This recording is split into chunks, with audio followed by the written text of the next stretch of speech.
The courtroom felt like a tomb, every whisper echoing off marble walls as Lisa Richardson sat perfectly still, her dark hands folded in her lap while her world crumbled around her.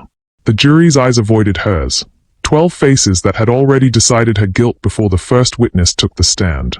Behind her, she could feel the weight of her husband's family filling the gallery, their satisfaction radiating like heat from a fire she was about to be thrown into. The defendant willfully and maliciously destroyed company property valued at over $2 million. The prosecutor's voice cut through the silence like a blade. Lisa's breath caught as she watched the man she'd loved for 3 years, the man whose ring still gleamed on her finger, sit motionless in the front row. Davies's jaw was clenched, his blue eyes fixed on some point beyond her shoulder, as if looking at her might crack the careful mask he'd worn for weeks. The manila envelope in the prosecutor's hand contained everything. Forged documents with her digital signature, fabricated emails from her company account, even security footage that had been expertly doctored to show her entering the server room at midnight. Lisa's heart hammered against her ribs as she realized the terrifying precision of it all, how every piece of evidence had been crafted to destroy not just her career, but her freedom. As the judge's gavel fell, scheduling her sentencing for the following month, Lisa's eyes finally found Davies's across the crowded courtroom. For just a moment, she saw a flicker of something, regret? Guilt, before his mother's perfectly manicured hand touched his shoulder, and he looked away again. Had he known all along, or had they made him choose between her and everything he'd ever inherited? 3 years earlier, Lisa Michaels had been the rising star of Whitmore Financial's cybersecurity division, brilliant, ambitious, and unafraid to speak truth to power. She'd clawed her way out of Detroit's crumbling neighborhoods through pure intellect and stubborn determination, earning her MIT degree while working 3 jobs. Her colleagues respected her expertise, even if some never quite warmed to her presence in their exclusive world. Davies Whitmore III had never had to fight for anything in his 32 years. Heir to a financial empire built by his great-grandfather, he possessed the easy charm that came with generational wealth and classical good looks.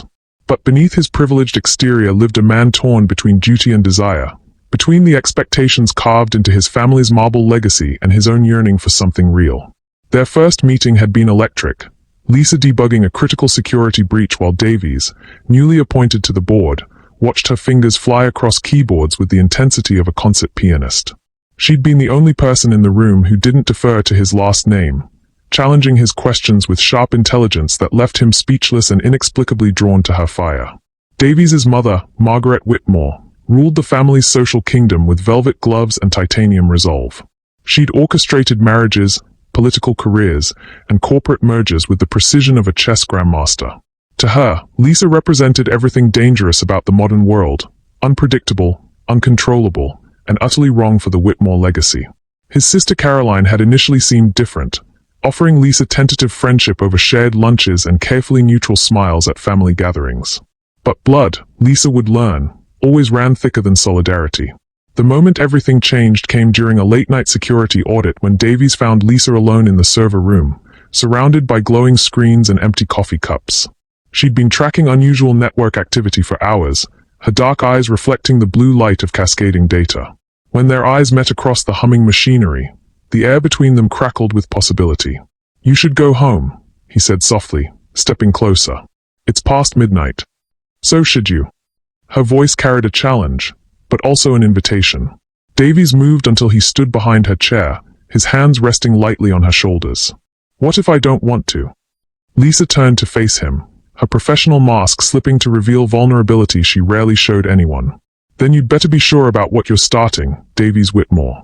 Because I don't play games, and I don't back down from fights." His answer came in the form of a kiss, tentative at first, then deeper as years of careful boundaries dissolved. When they finally broke apart, Lisa's hand rested against his chest, feeling his heart race in rhythm with her own. "This is going to complicate everything," she whispered. "Good," Davies replied, his thumb tracing her cheek. "I'm tired of simple." That kiss would set into motion a chain of events that would either bind them together forever or destroy them both. In the months that followed, their secret romance bloomed in stolen moments, late dinners in hidden corners of the city, weekend getaways to his cabin upstate, quiet mornings when the world felt like it belonged only to them. Their relationship deepened like roots growing in secret soil. Davies would find excuses to visit Lisa's department, their professional interactions charged with unspoken desire. She would catch him staring at her during board meetings, his blue eyes promising continuation of conversations that began in whispered words against her neck. But love in the shadows carried its own weight. Lisa watched Davies navigate his family's expectations with increasing tension, saw how his jaw tightened whenever his mother mentioned suitable young women at charity galas. The Whitmore social circle felt like a minefield where every step could trigger an explosion that would separate them. "I hate this," Lisa confessed one evening as they sat in his car outside her apartment building. "Sneaking around like we're doing something wrong." Davies's hands tightened on the steering wheel. "My family just needs time to adjust. They don't know you like I do. Do they want to know me?" Lisa's question hung between them like smoke. "Or do they just see what I represent, everything that doesn't fit their perfect picture?" The answer came in small cruelties disguised as social etiquette. Margaret's icy politeness when Lisa accompanied Davies to family functions. Caroline's pointed comments about maintaining company culture. The way conversations stopped when Lisa entered rooms, then resumed in carefully coded language about appropriate boundaries and preserving traditions. But in private moments, their connection burned brighter. Davies would trace the story of Lisa's scars, the one on her palm from fixing her first computer, the thin line on her shoulder from a childhood accident, while she mapped the geography of his privileged softness with knowing fingers. They were opposite sides of the same coin, each teaching the other about worlds they'd never imagined. The tension reached a breaking point during the company's annual gala, when Margaret cornered Lisa in the ladies' room with steel wrapped in silk. "You're very accomplished, dear," Margaret said, her reflection meeting Lisa's in the mirror. "But surely you understand that some bridges are too wide to cross. Davies has responsibilities that extend far beyond personal preferences." Lisa straightened her shoulders, meeting Margaret's gaze with unwavering strength. "With respect, Mrs. Whitmore, Davies is a grown man capable of making his own choices about his life and his heart." The older woman's smile could have frozen champagne. "How refreshing. Most people in your position would be more pragmatic." The proposal came on a rain-soaked Thursday evening in Lisa's apartment, with Davies kneeling beside her couch while takeout containers cooled on the coffee table. The ring, his grandmother's emerald surrounded by diamonds, caught the lamplight as he stammered through words he'd clearly rehearsed. "I know my family has been challenging," he said, his voice thick with emotion. "But I can't imagine my life without you in it. I choose you, Lisa. I choose us." Through tears, Lisa said yes, but even as Davies slipped the ring onto her finger, she sensed the tremor in his hands, the fear threading through his joy. That night, as he slept beside her, she lay awake wondering if love would be enough to weather the storm she could feel building on the horizon. The wedding planning became a battlefield disguised as celebration. Margaret took control with military precision, making decisions that systematically erased Lisa's preferences. The venue changed from Lisa's choice of a botanical garden to the Whitmore family church. The guest list swelled with faces Lisa didn't recognize while her own family and friends were relegated to a small section. "It's just tradition," Davies explained repeatedly, his apologies wearing thin as Lisa watched her dreams of their special day transform into someone else's vision. "We'll do something just for us afterward." But the cruelest blow came during the rehearsal dinner, when Caroline stood to offer a toast that felt more like a eulogy. "To Davies," Caroline said, her glass raised high, "who has always been willing to sacrifice everything for love. We just hope this time, love proves worthy of the sacrifice." The room erupted in polite applause while Lisa felt each clap like a slap. Later, in the hotel room, Davies tried to minimize his sister's words, but Lisa had finally seen the truth written in his family's faces. She wasn't gaining a family, she was taking their son away from them. The wedding itself passed in a blur of forced smiles and hollow congratulations. Margaret's friends whispered behind gloved hands while Davies's business associates offered handshakes that felt more like condolences. Only when Lisa's mother took her hands during the mother-daughter dance did she feel truly seen. "Baby girl," her mother whispered, "love is a beautiful thing, but don't lose yourself trying to fit into spaces that were never meant for you." The frame-up began 6 months after the wedding, subtle as poison mixed into wine. First, Lisa's security clearances were questioned, routine audits that somehow always required additional documentation. Then her project assignments shifted, moving her away from critical systems toward busy work that wasted her talents. When the Hartwell Industries account was sabotaged, millions in client data deleted from supposedly secure servers, all evidence pointed to Lisa's access codes. The security footage showed a figure in dark clothing entering the server room at 2 a.m., using Lisa's key card and biometric scanner.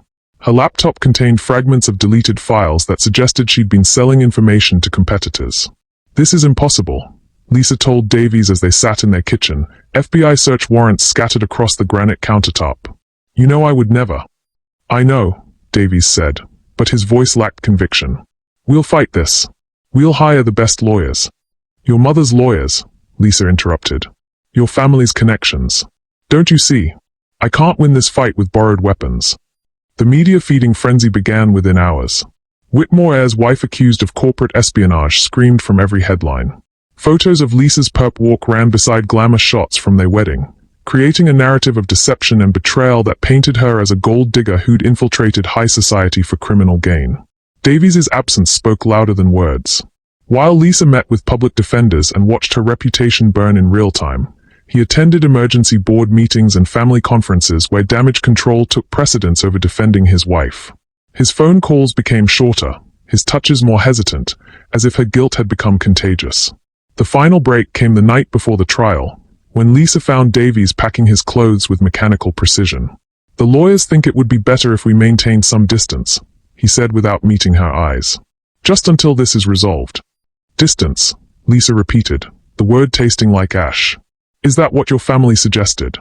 Davies' silence was answer enough. 3 years of marriage, reduced to a legal liability. Lisa watched the man she'd loved more than her own ambition walk out of their shared life, leaving behind only the faint scent of his cologne and the emerald ring she'd placed on the nightstand like a returned promise.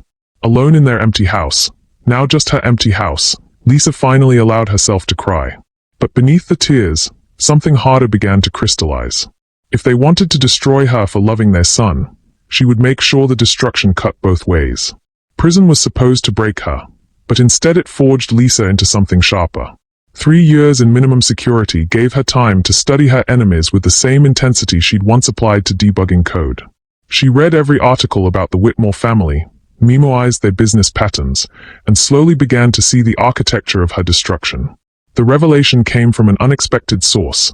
Her cellmate, Maria Santos, a former accountant who'd discovered her boss laundering cartel money. "They didn't just want you gone, Hermana," Maria said during one of their late-night conversations. "They wanted you destroyed so completely that no one would ever question the story they told. But that kind of precision requires inside knowledge." Maria was right. The frame-up had been too perfect, too targeted to be the work of outsiders. Someone who knew Lisa's routines, her access codes, her digital footprint had orchestrated every detail. Someone with intimate knowledge of both her life and Whitmore financial security systems. The first breakthrough came through Marcus Chen, Lisa's former colleague who'd maintained contact despite the risk to his own career. His carefully coded letters revealed that strange things had been happening at Whitmore Financial since Lisa's arrest. Security protocols changed without explanation, certain files mysteriously corrupted, and Davies himself seeming increasingly isolated from family business decisions. But the real gift arrived in year 2, divorce papers, signed by Davies and accompanied by a coldly professional letter from Margaret's attorneys. Along with the dissolution of their marriage came an unexpected windfall. Davies' guilt had apparently driven him to ensure Lisa received a substantial settlement, including full ownership of assets he could have legally claimed. Lisa signed the papers without emotion, but kept the bank routing information. Money, she'd learned, was just another form of data, and data could always be manipulated by someone who understood the systems. The plan began to form during her final year of incarceration. If the Whitmores wanted to play games with manufactured evidence and destroyed reputations, Lisa would teach them that some opponents were far more dangerous than they'd imagined. But this wouldn't be crude revenge. It would be justice, served with the same precision they'd used to destroy her. Her release date was set for October 15th. Davies would receive the first message on October 16th. Lisa emerged from prison transformed, leaner, harder, but with the same brilliant mind that had once made her indispensable to Whitmore Financial. The settlement money had been invested wisely through intermediaries, growing into a war chest that would fund her campaign for truth. She rented a modest apartment under a new name and began the careful work of rebuilding her life while orchestrating theirs downfall. The first move was digital archaeology. Using skills honed in her cybersecurity days and sharpened through years of studying her enemies, Lisa began excavating the buried truth of her case. Deep in archived server logs, hidden beneath layers of misdirection, she found the ghost signatures of the real perpetrator, Access codes that didn't belong to her, timestamp discrepancies that revealed the sophisticated nature of the cover-up. But the smoking gun came from an unexpected source. Caroline Whitmore, drowning in guilt and prescription pills since Lisa's conviction, had kept insurance, copies of emails, recorded phone conversations, even video footage of family meetings where Lisa's destruction was planned with chilling casualness. The approach had to be delicate. Lisa waited outside Caroline's therapist's office, timing her appearance for maximum psychological impact. "Hello, Caroline," Lisa said softly, watching Davies' sister flinch as if slapped. "Lisa, but yo, how did you?" Caroline's words tumbled over each other as she clutched her purse like armor. "Free. Yes. And I know what you did. What you all did." Lisa's voice carried no anger, just the steady certainty of someone holding all the cards. "But I also know you've been drowning in it for 3 years. The pills aren't helping anymore, are they?" Caroline broke like a dam giving way, tears streaming as she confessed everything. Margaret's cold calculation, the hired technical experts who'd crafted the false evidence, even Davies' initial resistance until family pressure and manufactured doubt wore him down. Most damning of all, Caroline revealed the real reason for the frame-up. Lisa had discovered irregularities in the Hartwell account, not to steal information, but to report potential money laundering that would have exposed the family's darkest secrets. "I kept copies," Caroline whispered. "I was so scared they'd pin it on me next. I kept everything." The evidence Caroline provided was devastating. Hours of recorded conversations where Margaret coldly discussed ruining Lisa's life, technical documentation showing how the false evidence was created, even Davies' own voice expressing doubts about Lisa's guilt while agreeing to maintain public support for the prosecution. But Lisa's revenge would be more elegant than simple exposure. She began rebuilding her reputation methodically, taking a position with a boutique cybersecurity firm and slowly re-establishing her professional credibility. Meanwhile, she used her insider knowledge of Whitmore Financial to identify their vulnerabilities, not for criminal purposes, but to position herself as the solution to problems she knew were coming. The culmination came during a federal investigation into financial sector corruption. Lisa, now recognized as a leading expert in corporate cybersecurity fraud, was asked to consult on patterns of evidence manipulation in white-collar crime cases. Her analysis of her own case became a textbook example of sophisticated corporate frame-ups, leading to a broader investigation that swept up the Whitmore family's money laundering operations. When the FBI raided Whitmore Financial, they found Lisa's original security reports warning about the Hartwell irregularities, reports that had been buried to protect criminal activity. The same technical expertise used to frame Lisa now served to unravel the conspiracy that had destroyed her marriage and stolen 3 years of her life. Davies found Lisa at her new office on the day his family's empire began to crumble. He stood in her doorway like a ghost of their shared past, his once confident bearing broken by guilt and realization. "I know why you can't forgive me," he said quietly. "I wouldn't forgive me either." Lisa looked up from her work, studying the man she'd once loved with everything she had. Prison had taught her to see people clearly, stripped of the illusions that love often created. Davies wasn't evil. He was weak, a man who'd chosen family loyalty over moral courage when it mattered most. "I don't need your forgiveness, Davies," she said evenly. "I needed your faith when I was innocent and your courage when I was helpless. You chose your family's approval over my life. That choice has consequences. I know I failed you. I failed us." His voice cracked with genuine remorse. "But if I could go back." "You can't." Lisa's interruption was gentle but final. "And even if you could, we both know you'd make the same choice. You're not built for the kind of love that requires sacrifice. You never were." As Davies left her office for the last time, Lisa felt a strange peace settle over her. The love they'd shared had been real, but it had also been naive, built on the fantasy that feelings could overcome fundamental differences in character and courage. 5 years later, Lisa Michaels, she'd legally reclaimed her maiden name, stood before a congressional committee investigating corporate corruption and evidence manipulation. Her testimony about sophisticated frame-up techniques had led to new legislation protecting whistleblowers and reforming corporate accountability standards. The girl from Detroit who'd once been painted as a criminal had become a nationally recognized advocate for justice reform. The Whitmore family's empire had collapsed under federal investigation, with Margaret facing federal charges and Davies reduced to managing what remained of their legitimate holdings. Caroline had entered witness protection after her cooperation with federal investigators revealed connections to international money laundering operations that went far beyond what even Lisa had suspected. On a crisp October morning, exactly 8 years after that first kiss in the server room, Lisa received an unmarked envelope at her consulting firm's offices. Inside was a single photograph, their wedding day, with a note written in Davies's careful script. "You were right about everything. I hope you found the love you deserved. D." Lisa studied the photo for a long moment, seeing two people who'd believed love could conquer systemic inequality and family hatred. They'd been wrong, but beautifully wrong. Their mistake had been in thinking that love alone could bridge worlds that were never meant to touch. She placed the photo in her desk drawer next to other mementos from her past.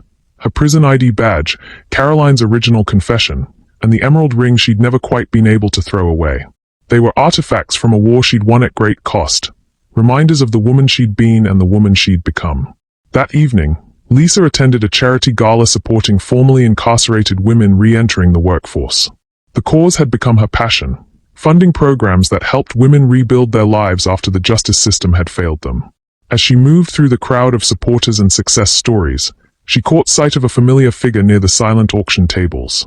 Marcus Chen, her former colleague who'd never stopped believing in her innocence, raised his glass in a subtle toast. Beside him stood his wife and daughter, the family he'd protected by maintaining careful distance during Lisa's darkest years. Their eyes met across the room, and Lisa saw in his smile the recognition of someone who'd watched her transform pain into purpose. Later, walking alone through the city streets where her new life had taken root, Lisa reflected on the strange mathematics of love and revenge. She'd lost a marriage built on unequal foundations, but gained the unshakable knowledge of her own strength. The Whitmores had tried to destroy her for being the wrong kind of woman for their son, but in doing so, they'd forced her to become exactly the kind of woman the world needed. Her phone buzzed with a text from the young woman she'd been mentoring, another former prisoner trying to rebuild her career in technology. "Got the job. Thank you for believing in me when no one else would." Lisa smiled, typing back her congratulations. This was her legacy now, not the wife who'd been discarded when love became inconvenient, but the advocate who'd turned her destruction into other women's salvation. The Whitmores had planted evidence against her because she was the black wife they never wanted. But she'd grown from that poisoned soil into something they never could have imagined. A woman who'd learned that the best revenge was a life lived on her own terms, and the deepest love was the one she'd finally found for herself. In the distance, the city lights twinkled like stars, each one representing a life touched by her work, a woman given a second chance, a future rewritten from the ashes of someone else's hatred. Lisa walked toward those lights, toward the life she'd built from the wreckage of the one that had been stolen from her, knowing that some stories of love and loss become something greater. Stories of survival, transformation, and the terrible beauty of justice served cold.